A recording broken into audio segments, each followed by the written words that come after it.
Good morning बच्चों। कैसे हैं सब? आशा करता हूं सब घर में होंगे, सुरक्षित होंगे, कोरोना से बचे रहिए और लगातार पढ़ाई करते रहिए। बच्चों, लास्ट क्लास में हमने स्टार्ट करा था डिडक्शन ऑफ रूल्स या deduction of formula with the help of dimensions.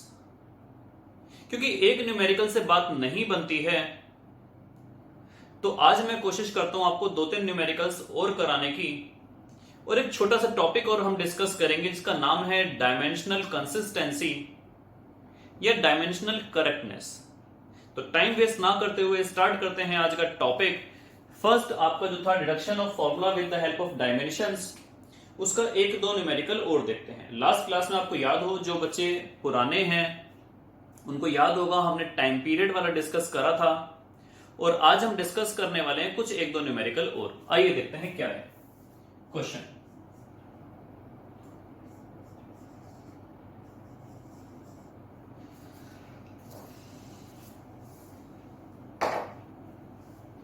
When a body moves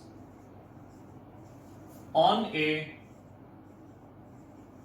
circular track, it needs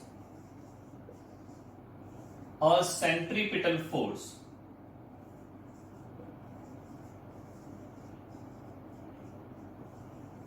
which depends on following.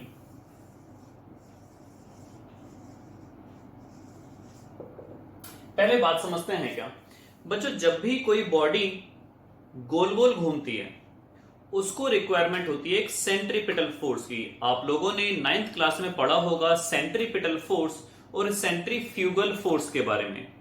तो सेंट्रीपिटल फोर्स की रिक्वायरमेंट उसको होती है। सेंट्रीपिटल फोर्स का मतलब होता है centre seeking force, that is always directed towards the centre, जो हमेशा किस तरफ लगती है? सेंटर की तरफ लगती है। तो सेंट्रीपिटल फोर्स की रिक्वायरमेंट होती है बच्चों, और वो सेंट्रीपिटल फोर्स डिपेंड किस किस चीज पर करती है, यहां पर हम वही बात कर रहे हैं, डिपेंड्स ऑन फॉलोइंग। तो फर्स्ट आपका पॉइंट है मास ऑफ द बॉडी।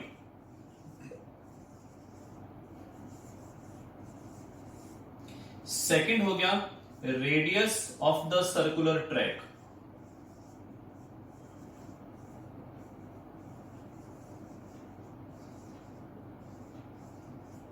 और तीसरा हो गया वेलोसिटी ऑफ द बॉडी।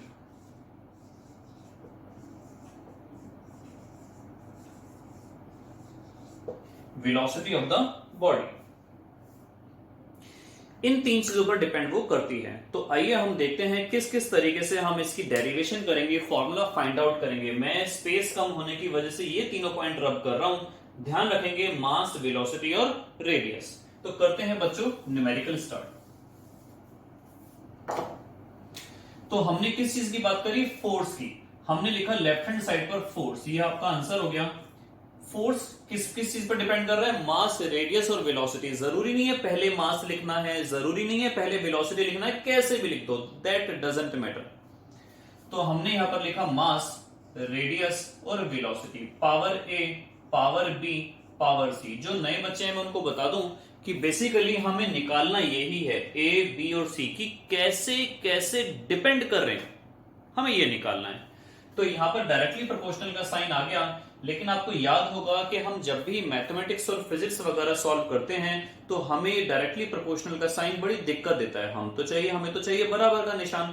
तो हम यहां से हटाकर एक कांस्टेंट k लगा देंगे, whatsoever this k can be. तो m की पावर a, r की पावर b और v की पावर c। फोर्स की जो डायमेंशन होती है बच्चों वो होती है mlt-2।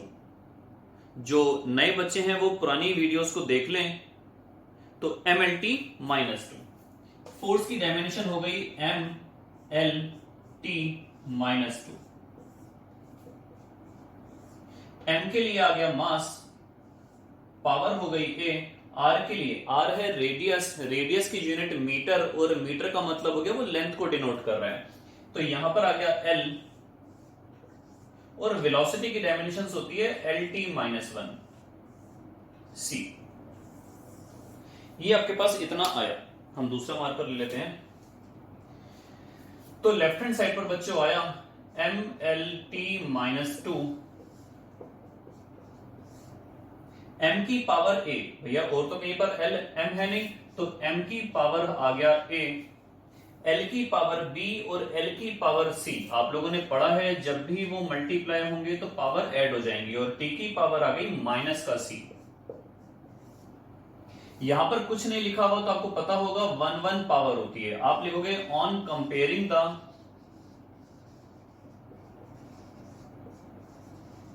Powers, on comparing the powers.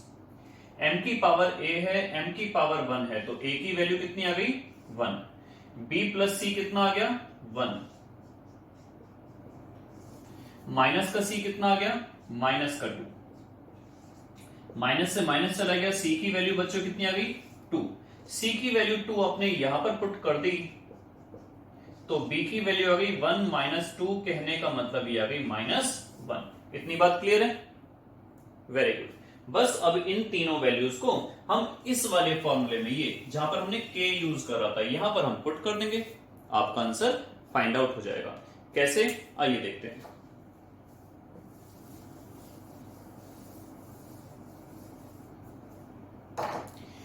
तो बच्चों आपके पास f इक्वल्स टू आया k m की पावर a, और a की वैल्यू आई थी 1, r की पावर b और b की वैल्यू आई -1, और v की पावर c, c की वैल्यू आई 2।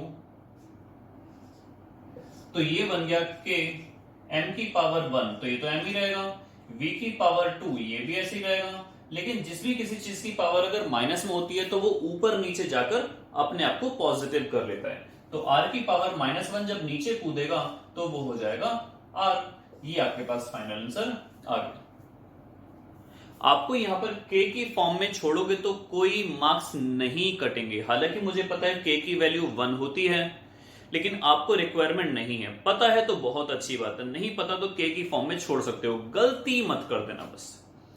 तो आपके पास फॉर्मूला निकल के आया mv²/r। आइए देखते हैं एक छोटा सा न्यूमेरिकल और फटाफट।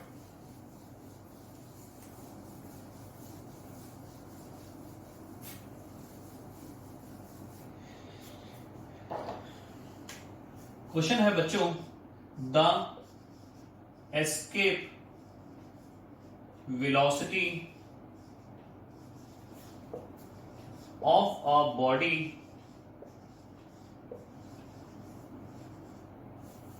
फ्रॉम अ प्लैनेट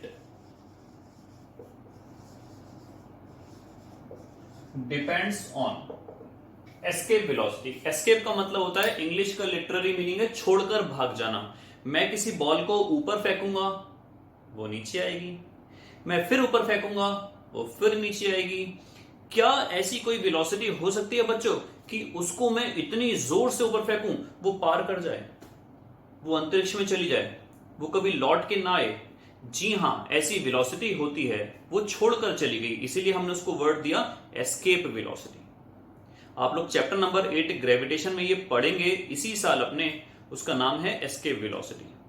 तो यहां पर वही है कि किसी भी प्लेनेट से एस्केप वेलोसिटी किसी बॉडी की किन किन चीज पर डिपेंड कर रही है, तो वो डिपेंड कर रही है मास ऑफ द बॉडी,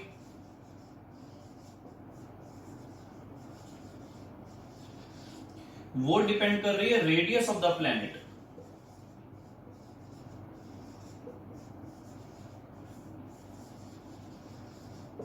और वो डिपेंड कर रही है एक्सेलरेशन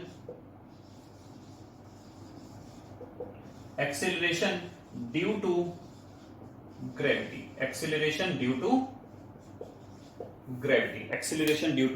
ग्रेविटी, वो इन तीन चीजों पर डिपेंड कर रही है। तो आइए देखते हैं कैसे सॉल्व करेंगे। वेलोसिटी, तो इसका मतलब क्या हुआ, वेलोसिटी लेंगे लेफ्ट हैंड साइड पर, डायरेक्टली प्रोपोर्शनल है मास पर। Radius of the planet, body की रेडियस होती है हम छोटे आर से लेते हैं, प्लेनेट बहुत बड़ा है तो हम कैपिटल आर से ले लेते हैं। अदरवाइज अगर आप छोटा आर लोगे तो कोई मार्क्स आपके नहीं काटने वाला है, फिर भी अगर हम कैपिटल आर ले लेते तो क्वाइट बेटर। और तीसरा क्या हो गया, acceleration due to gravity. Gravity वाले एक्सेलरेशन को हम किससे दिखाते हैं, जी से। पावर लगा दी a b c। आप वही काम करोगे, सबसे पहले ये हटाकर k लगाओगे, m की पावर a हो गई, r की पावर b हो गई, g की पावर c हो गई। वेलोसिटी की डायमेंशन होती है बच्चों l t माइनस वन, जैसे कि आपको अभी लास्ट न्यूमेरिकल में बताया था। ये आ गया m की पावर a, रेडियस फिर से l, और ग्रेविटी की होती है L T minus two, acceleration c।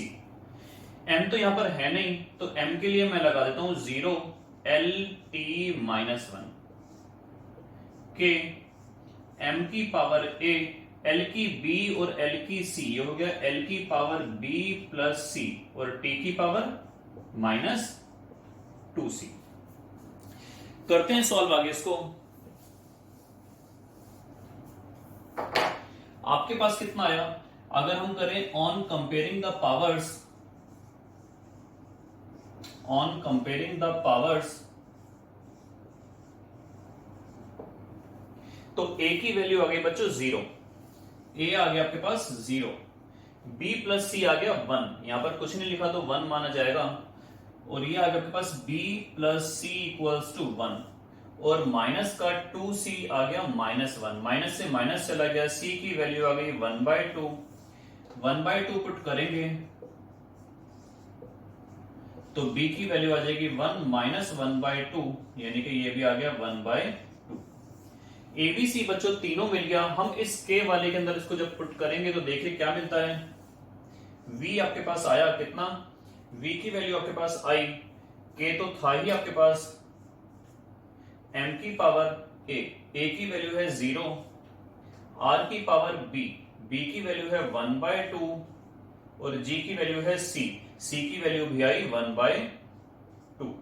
जब किसी भी चीज की पावर 0 होती है वो गायब हो जाता है तो 1 हो जाता है, तो k बचा। जब किसी चीज की पावर 1/2 होती है तो वो रूट होता है, इस पर भी रूट, इस पर भी रूट, तो हमारे पास आंसर आ गया बच्चों g r और इस पूरे पर रूट। आप इसको k की फॉर्म में छोड़ सकते हैं। तो ये थे आज के दो न्यूमेरिकल्स। होप करता हूं आपको reduction of formula with the help of dimensions अब अच्छे तरीके से समझ आ गया होगा। नेक्स्ट क्लास में स्टार्ट करेंगे कुछ नए इंटरेस्टिंग से topic. Till then good bye.